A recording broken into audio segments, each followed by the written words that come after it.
बेल्ज़ेबुब episode 4। बेल्ज़ेबुब रो रहा था और ओगा कहते कि इसे हो क्या गया है, ये बार बार क्यों रो रहा है। हिल्डा कहते कि हमारे छोटे मास्टर को नींद आ रही है, अच्छे फादर होने के नाते तुम उसे सुलाओगे। ओगा कहते कि मुझसे नहीं हो पाएगा और बेल्ज़ेबुब दोबारा रोता है और रो रो कर अपने आप ही ओगा के ऊपर सो जाता है। फिर हमें अगले दिन का सीन दिखाया जाता है। ओगा एक बड़े से समुद्र में होता है। ओगा कहते कि मैं एक समुद्र में कैसे हो सकता हूँ, लगता है कि ये कोई सपना होगा। तो ठीक है ओगा, जल्दी से उठ जा। फिर ओगा उठ जाता है। ओगा के चारों तरफ पानी ही पानी था। ओगा कहते कि यहाँ पर चल क्या रहा है, यहाँ पर क्या बहुत ज़्यादा बाढ़ आई है। और तभी हिल्डा आती है और कहती है ओगा तुम उठ गए, ये सारा पानी नहीं है, ये मेरे छोटे मास्टर बेल्ज़ेबुब का सुसु है, ये बहुत ज़्यादा वैल्यूबल सुसु है, ये गंदा सुसु नहीं है। छोटे मास्टर हर साल सिर्फ एक ही बार इस तरह से सुसु करते हैं। जब ऐसा सीन डीमन वर्ल्ड में आता है, दूर दूर से डीमन इस सुसु को देखने के लिए आते हैं। अच्छा हुआ सिर्फ देखने के लिए आते हैं, पीने के लिए नहीं। हिल्डा कहती कि इंसानियत को खत्म करने का पहला कदम है, हमारे छोटे मास्टर तो अपने सुसु से ही पूरे अर्थ को खत्म कर देंगे। ओगा चिल्लाकर कहते कि इतनी देर तक सुसु करने वाला है। और तभी यहाँ पर बातिम आ जाता है और फुरुची को निकलता है। फुरुची निकलने के बाद कहते कि प्लीज मुझे कोई बचाओ,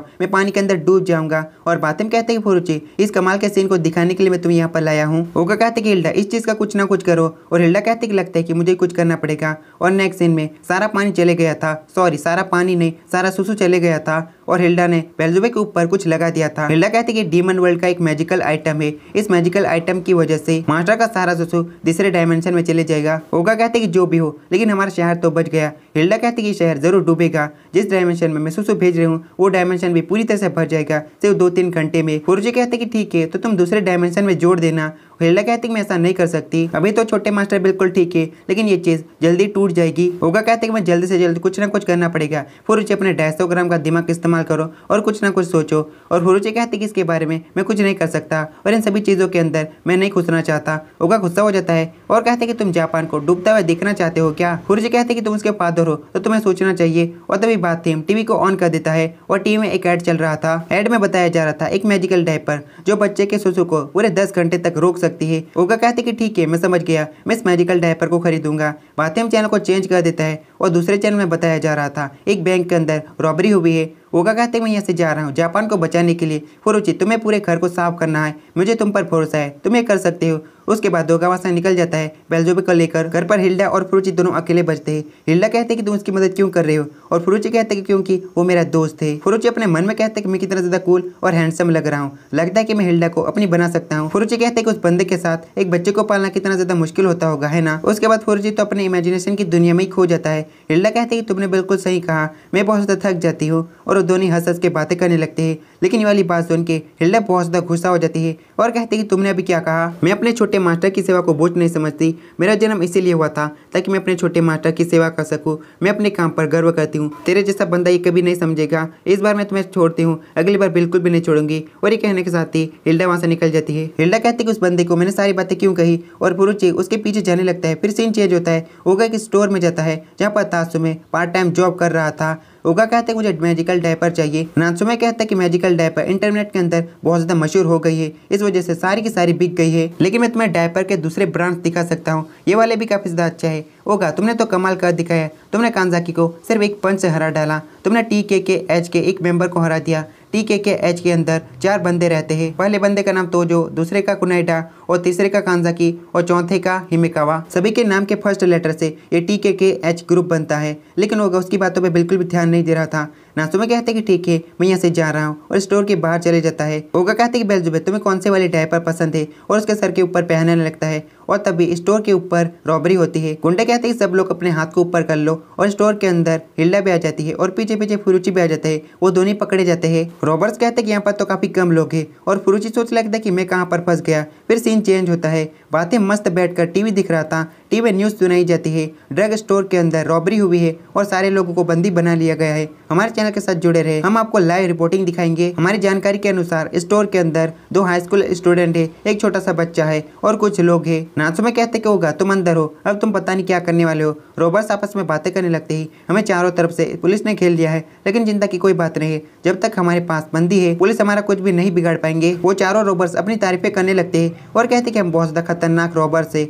हमने बुरे से भी बुरा काम किया है, इसलिए तुम लोग ये मत सोचना कि हमें संभाल सकते हो। वो चारों अपने नाम बताते हैं, पहले का नाम ओयामा, दूसरे का ryuzaki, तीसरे का ज़ेनकुवा, चौथे का सानोमिया और ये इसका लीडर है। सानोमिया कहते कि हमारा नाम बनता है ORZ3। सानोमिया कहते कि जब तक कि हम लोग हांगकांग नहीं पहुंच जाते तुम लोग मेरी बंदी हो और फुरुची कहते हैं कि ये लोग तो कितने ज़्यादा बुरे हैं, इन लोगों ने बहुत बुरे बुरे काम किए हैं, मुझे ही कुछ करना पड़ेगा। और तभी ओगा आगे बढ़ने लगता है। फुरुची कहते हैं कि तुम क्या कर रहे हो। ओगा कहते हैं कि लोग बहुत ज़्यादा बुरे हैं, बेल्ज़ेबुब को मैं इन लोगों को दे दूंगा। ओगा कहता है कि बताओ तुम लोग कितने ज़्यादा बुरे हो। और सानोमिया कहते हैं कि तुम तो बुरे जोश में हो, मुझे तुम पसंद आए इसलिए हम तुम्हें बताएंगे। ओगा कहते हैं कि मुझे लगता है कि तुम चारों बहुत ज़्यादा शानदार हो। सबसे पहले ओयामा आगे बढ़ती है और कहती है कि मैं जब तुम्हारी उम्र की थी तब मैं बहुत ज़्यादा खतरनाक थी। मैं स्कूल की सारी विंडोज़ को बिल्कुल इस तरह तोड़ देती थी और इसके ग्लास लेकर इस तरह मैं बालों को साफ करती थी। और ओगा फुरुची से पूछता है कि यह बुरा काम है और फुरुची कहते हैं कि थोड़ा सा तो बुरा काम है। सानोमिया ओयामा को पंच मारता है और कहते हैं कि तुम्हारा काम बिल्कुल भी बुरा नहीं लगता। और युजाकी कहते हैं कि ठीक है मेरी बारी, अब मैं बताता हूँ।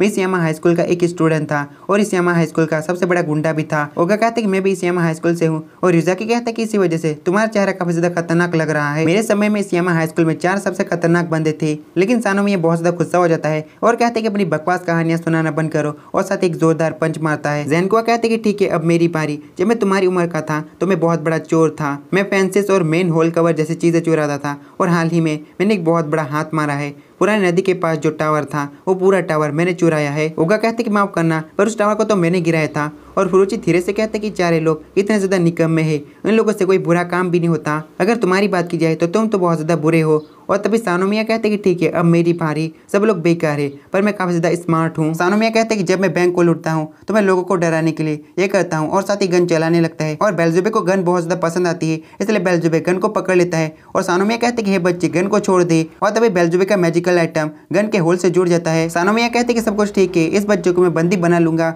और पुलिस वाले मेरा कुछ भी नहीं बिगाड़ पाएंगे। इस बच्चे के साथ मैं आराम से भाग सकता हूँ, मैं तो काफी ज्यादा स्मार्ट हूँ। और फुरुची कहते कि होगा तुम्हारा काम तो हो गया। और ओगा कहते कि ये बंदा अगर बेल्ज़ेबुब को हांगकांग ले जाता है तो हमारा शहर डूबने से बच जाएगा। और तभी बेल्ज़ेबुब जोर जोर से रोने लगता है और सबको इलेक्ट्रिक झटका लगने लगता है। हिल्डा बेल्ज़ेबुब की तरफ ही देख रही थी और अपने बचपन की यादों को याद करने लगती है। बेल्ज़ेबुब काफी रो रहा था और हिल्डा बेल्ज़ेबुब को चुप करा रही थी। उसके बाद हिल्डा डीमन किंग के पास होती है। डीमन किंग कहते कि मेरे सारे बच्चे काफी ज्यादा जिद्दी है, अगर तुम उनकी इच्छाओं को पूरी करोगी तो सारे तुम्हारे पास आएंगे अपनी इच्छाओं को पूरी करवाने के लिए। मैं यकीन से कह सकता हूँ तुम उनके अच्छे मॉम बन सकती हो। और ये वाली बात हिल्डा को काफी पसंद आती है। फिर सीन प्रेजेंट में आता है। हिल्डा खड़ी हो जाती है और कहती है कि अगर तुम्हें छोटे डीमन किंग का फादर बनना है तो तुम्हें काफी सारी क्वालिटीज होनी चाहिए। तुम्हें छोटे डीमन किंग को पालना है और बड़ा करके इंसानियत को खत्म करना है। क्या तुम ये कर सकते हो? और सानोमिया कहते कि हाँ मैं करूंगा अगर मैं यहाँ से बाहर निकलने में कामयाब रहता हूँ तो। ज़ेन्काओ कहते कि औरत मुझे काफी ज्यादा अजीब लग रही है, ये खतरनाक हो सकती है। सानोमिया कहते कि चिंता मत करो, बाहर ले जाकर इस बच्चे को मैं कचरे में फेंक दूंगा।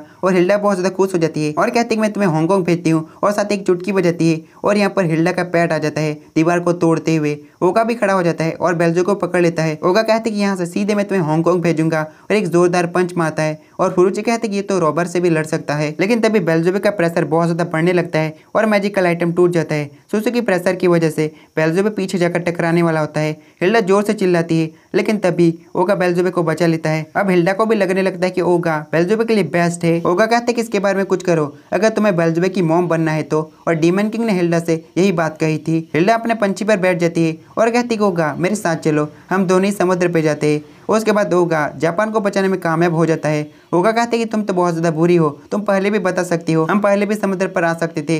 तो कैसे वाला एपिसोड खत्म होता है। Bye bye tata see you, मिलते हैं नेक्स्ट वीडियो में।